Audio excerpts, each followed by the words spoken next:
माहौल में गर्मी है और प्रधानमंत्री जी आ रहे हैं। हमारे राज्य चुनावी साल है, प्रधानमंत्री जी का आना जाना होगा। कभी गमछा कांधे पे होगा, कभी गमछा सर पे होगा, लिट्टी के साथ भी स्नेह बढ़ेगा। लेकिन बिहार के कुछ सवाल है। तो जैसा आप देख सकते हैं कि इंडिया गठबंधन हमारे तमाम साथी नुमाइंदे अलग अलग दलों से आपके समक्ष हैं। मैं संक्षेप में कुछ बातें आपके समक्ष रखता हूं और उससे पूर्व एक चीज कहता हूं कि ये प्रेस कॉन्फ्रेंस जो हम इंडिया गठबंधन की ओर से कर रहे हैं, ये डेडिकेटेड है पीएम के विजिट के मद्देनजर बिहार के सवालों के लिए।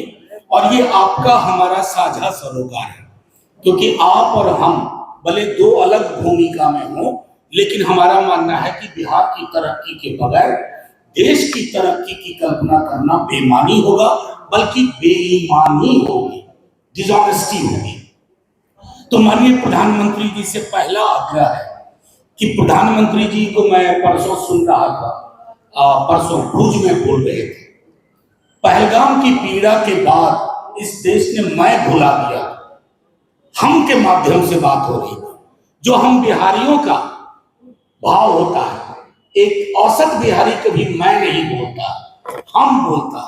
लेकिन प्रधानमंत्री जी अतिरेक में और न जाने किस चीज में बह करके मैं बोलने लगे। उनसे आग्रह होगा, मैं नहीं साहब, हमको हम रहने दीजिए। पीड़ा में हम थे, सफलता में हम थे, संघर्ष में हम थे, मैं नहीं हम। तो उसको वो रहने दें, ये आग्रह होगा। दूसरा माननीय प्रधानमंत्री जी से आग्रह है, प्रश्न की शक्ल में नहीं, गुजारिश की जा रही कि प्रधानमंत्री जी विशेष राज्य का दर्जा बिहार खैरात में नहीं मांग रहा। बिहार के नक्शे को देखिए, औपनिवेशिक शासन काल से हमारी अवस्थिति को देखिए। विशेष राज्य के दर्जे के बगैर बिहार की जो समावेशी विकास की कल्पना हम करना चाहते हैं, वो नहीं हो पाता। आप कहते हैं, आपके लोग कहते हैं कि नहीं, अब नए फाइनेंस कमीशन के हिसाब से ये नहीं हो सकता, किसे मूर्ख बना रहे हैं। ये एग्जीक्यूटिव डिसीजन था और एक एग्जीक्यूटिव डिसीजन से पैरामीटर बदले जा सकते हैं। अगर बिहार के साथ ईमानदारी से आपको खड़ा होना है, उम्मीद है आप इस पर बात करेंगे। तीसरी चीज, माननीय प्रधानमंत्री जी, महागठबंधन जब तेजस्वी जी के नेतृत्व में सरकार में शामिल था तो जातिगत सर्वेक्षण हुआ, उसके आधार पर आरक्षण का दायरा बढ़ा।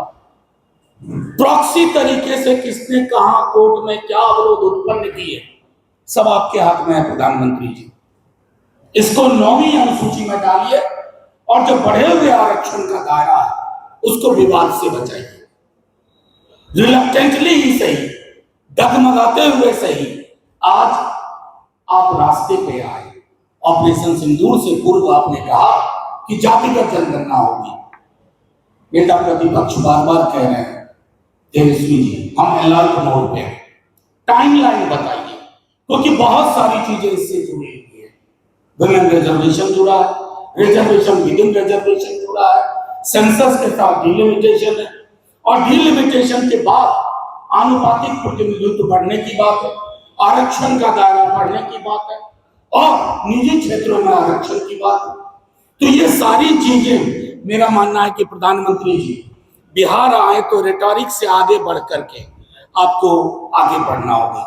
एक आखिरी चीज कह करके मैं फिर अपने बाकी साथियों को सौंपूंगा, सब लोग संक्षेप में आपके समक्ष रखेंगे। बिहार को ईर्ष्या किसी राज्य से नहीं है, बिहार को पीड़ा है। बिहार गुजरात की तरह बनना चाहता है आर्थिक रूप से, हालांकि बहुत सारी और मसले हैं। बिहार की तरक्की के लिए प्रधानमंत्री जी को वही नजर चाहिए जिस नजर से गुजरात को आज तक एड्रेस किया गया।